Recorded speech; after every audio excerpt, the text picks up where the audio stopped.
Hey everybody, this is Michael Mann from Michael Mann Security Services, and this is a podcast dedicated to helping you protect the people and things you love most.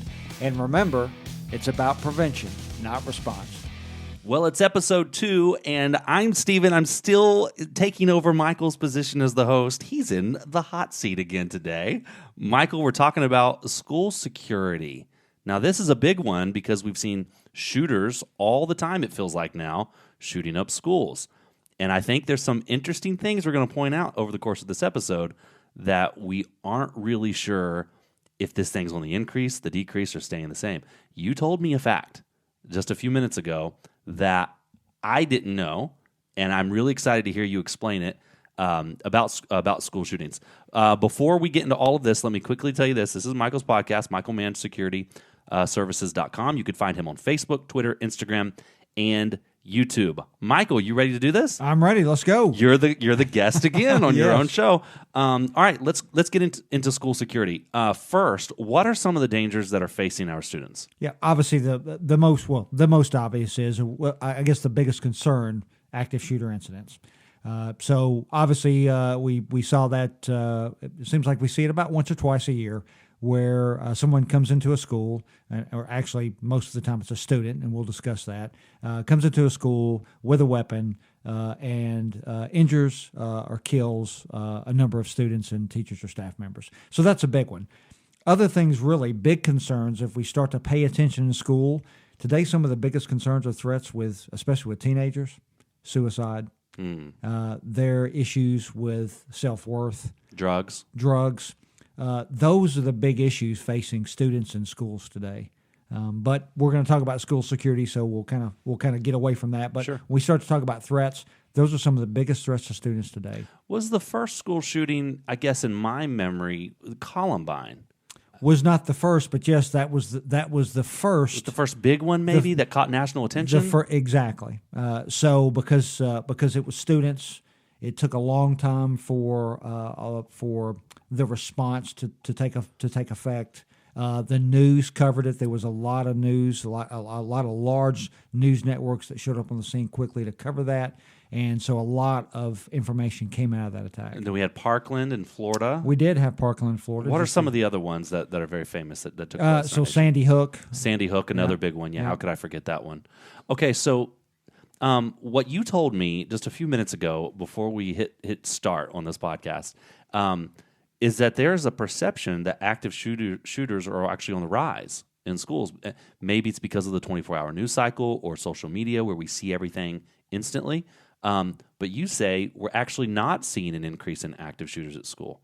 So can you help explain that? Yeah, we're not seeing, so there's not an increase, and you're exactly right. It is because today there is a lot of coverage when a shooting at a school happens.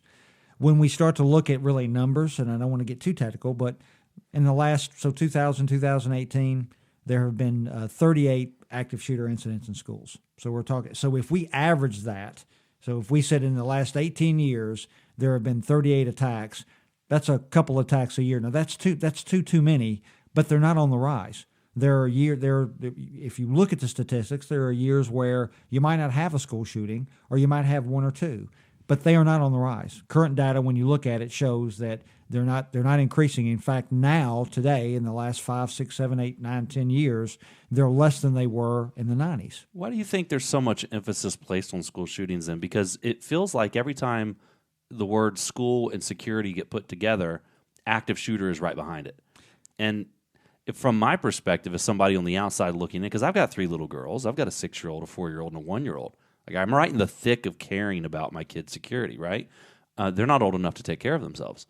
And so from my perspective as an outsider kind of looking in, I go, well, this is all I hear. You know, it's all about shooters. It's all about shooters. And everyone's trying to figure out why. Why do you think we're seeing this incredible narrative then, if we're not seeing the rise in actual shooters? Why is the narrative so dominated by that? I think the narrative's dominated because there's some other motivations around news cycles. What should we do about guns? Because that's a big topic now. And we're not talking about that here today, but I believe that there's a motivation there to say, hey, what can we do to keep guns out of students' hands? Right? So I think, one, that's a big concern. And some of the narrative behind that is they should be controlled. So I think we hear that. Two, a lot of this is about just other things that are happening in schools that a lot of people don't want to talk about. There's a reason why a child picks up a gun and decides to go into a school and use that weapon. Yeah. And it doesn't necessarily it has to do with the weapon, but it does not. It has to do with things that have happened to that child, things that the child has experienced. And I think that the schools in general haven't got to a point to where they can address that yet. So the narrative always goes back to the gun and to the gun and to the violence. All right, so you said something that I think will segue to a good question here then. You said there's something that compels the child to pick up a gun and take it to school. Well, let's start right there then for this next question. What can parents do at home to help their kids be more secure? What can they do when their kids are at school to help their kids be more secure? Yeah, I think at home, the first thing is parents, if you start to see a change in the environment at home, and obviously a change with a child. So if that child becomes less talkative, you start to see depression, you start to see aggressiveness that you've not seen before. Those are all indicators that you want to pay attention. When you start to study some of these children that have committed attacks, you start to see some of those patterns at home prior to the actual shooting. Isolation. Isolation. And all of this is, a lot of it has to do with the environment at school, things that have happened, bullying. There have been cases where some of it could be mental illness, but a lot of it has to do with the environment and something that the child has experienced. Well, I'm no expert on the psychology of these things, but it just seems like from the eye test, a stable family home is so key too. Making sure that mom and dad aren't fighting all the time, and there's dinner on the table and everybody's sitting down and having that, things like that. That's just the eye test. And again, I'm not throwing a study out behind it, but to me, for a child, that's so important to have family stability. Yep, stability is the key. That's one of the keys. And again, unfortunately, in today, I think it's much harder to be a student, to be a child in a public school or even a private school today. I believe that. Than it was 15, 20 years ago or 30 years ago when I was in school. And the pressure of social media. Got to keep up on Instagram and Snapchat, and I can't even keep up with all these social media things. Absolutely. There's so many. There is an idea from young people that you must meet everyone else's standards, and that's just not true. And with social media, with everything that's out there, it's impossible to do that, and they believe they have to, and it's just not true.